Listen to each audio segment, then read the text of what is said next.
Today I'm making a super simple Norwegian apple and almond cake. I love that this cake is so small. I have some friends coming over later for coffee and I wanted to serve cake, but I didn't want to have a ton of leftovers afterwards. So this is kind of my go-to. It doesn't use many ingredients, but it's so delicious. I also had leftover almond paste and sliced almonds from making Swedish almond cookies last week. So this is the perfect way to use up those as well. The base of the cake is super simple, but really, really delicious. And then the almond paste and apples together just have the best texture. It's so delicious. I can't wait to serve this. I hope they enjoy it as well. And I hope you enjoy it. I am linking the recipe in the description box below, and while you're there, click subscribe for more Scandinavian recipes. We're gonna start by peeling and slicing the apples. These apples are a little big. I probably won't use all of them. I might have a little snack of sliced apples with the leftovers. And they're just typical red Norwegian apples. But you can use green apples as well, whatever you like to bake with.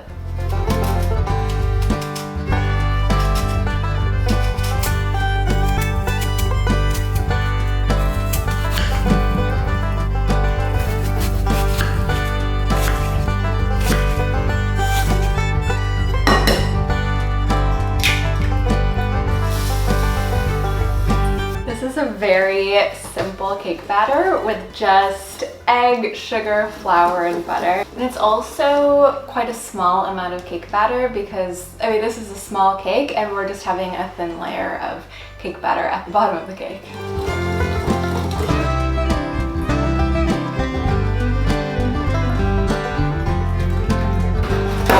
And now we're just gonna pour the batter into our loaf pan. And make sure you line your loaf pan with baking paper, otherwise you probably won't be able to get the cake out. And again, you'll see here that it's not a lot of cake batter. So you need to spread it very evenly, make sure the bottom of the loaf pan is covered. And don't worry, it's meant to be thin. And then I'm gonna grate the almond paste.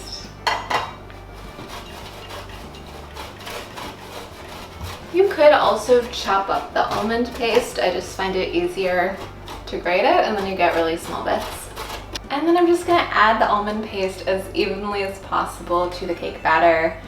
It does kind of stick to each other, so try to pick it up as lightly as you can.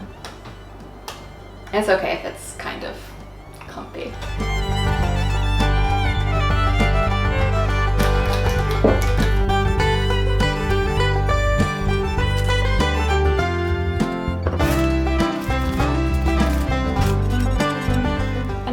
Adding a layer of apple slices to the top. This doesn't have to be perfect. You're not really gonna see the pattern on the finished cake, so I usually just overlap 2 apples along the row.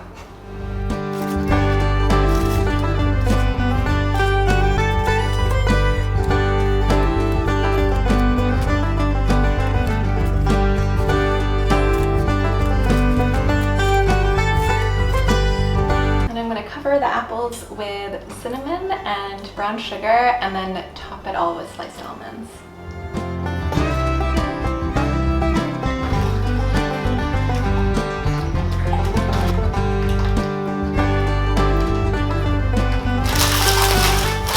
And now we're going to bake this in the center of the oven at 355 degrees Fahrenheit or 180 degrees Celsius for about 35 to 40 minutes.